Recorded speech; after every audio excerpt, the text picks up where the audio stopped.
চতুর্থ শ্রেণী থেকে খেলাধুলাকে বাধ্যতামূলক করছি। বাংলাদেশের খেলাধুলা অত্যন্ত জনপ্রিয়, মানুষ অত্যন্ত খেলাধুলাকে ভালোবাসে। ইতিমধ্যে আমরা খেলাধুলাকে পেশা হিসেবে প্রতিষ্ঠার জন্য আমাদের প্রায় বর্তমানে বিভিন্ন ইভেন্টের যারা জাতীয় ক্রীড়াবিদ রয়েছেন, জাতীয় খেলোয়াড় রয়েছেন, তাদেরকে ইতিমধ্যে আমরা বেতন কাঠামোর আওতায় পেশাগত স্বীকৃতি বাবদ ক্রিয়া ভাতা প্রদান করছি, ক্রিয়া কার্ড ইতিমধ্যে প্রদান করেছি, যাতে আমাদের তৃণমূল থেকে পেশাদারিত্বর যে চিন্তা ভাবনা নিয়ে যে খেলাধুলাকেও পেশা হিসেবে প্রতিষ্ঠা করা যায়, সেই লক্ষ্য নিয়ে আমরা ইতিমধ্যে কার্যক্রম শুরু করেছি।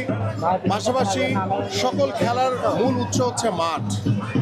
আমরা বিগত সময় দেখেছি যে যেখানেই খালি জায়গা ছিল সেখানেই দখল করে স্থাপনা তৈরি করা হয়েছে।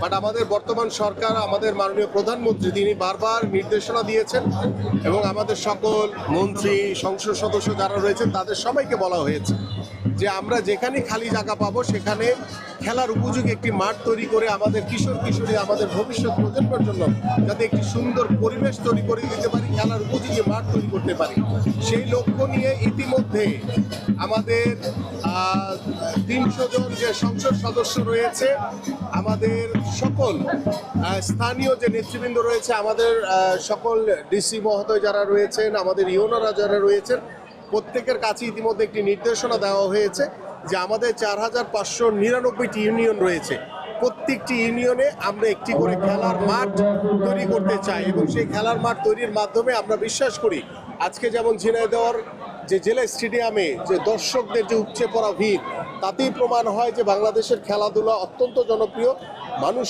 অত্যন্ত খেলাধুলাকে ভালোবাসে। লোডশেডিং কিংবা ঘরের বাইরের তীব্র গরমে ওয়ালটন রিচার্জেবল ফ্যান থাকলে থাকবে শুধু বাতাস আর বাতাস। এবং সেই খেলাধুলার মাধ্যমে এবং এই খেলার মাঠের মাধ্যমে আমরা দৃঢ়ভাবে বিশ্বাস করি যে আমরা একটি দুর্নীতিমুক্ত বাংলাদেশ গড়তে পারবো, আমরা আমাদের আগামী প্রজন্মকে সুস্থভাবে গড়ে তুলতে পারবো এবং সবচেয়ে বড় যে বিষয়টি সেটা হচ্ছে মাদক মুক্ত সমাজ গড়তে পারবো। এবং মাদক মুক্ত সমাজ গড়ার পাশাপাশি আমরা চাই যে আমাদের সন্তানরা এখন ডিভাইসের প্রতি অনেক বেশি আসক্ত হয়ে গেছে, সেই ডিভাইসের আসক্তি দূর করার জন্য আমরা আমাদের সন্তানদেরকে খেলার মাঠে আকৃষ্ট করতে চাই। আগামী শিক্ষাবর্ষ থেকে খেলাধুলাকে বাধ্যতামূলক করা হচ্ছে। ইতিমধ্যে পাঠ্যপুস্তক যে লেখার যে কার্যক্রম সেটা শেষ পর্যায়ে রয়েছে।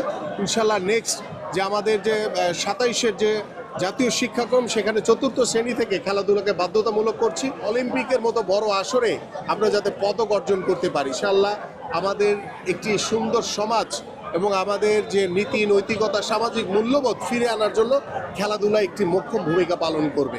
আমরা আমিনুল সাহেবের পাশে থেকে, সাথে থেকে মাদককে না বলবো, সন্ত্রাসকে না বলবো, দুর্নীতিকে না বলবো, খেলাধুলোকে হা বলবো।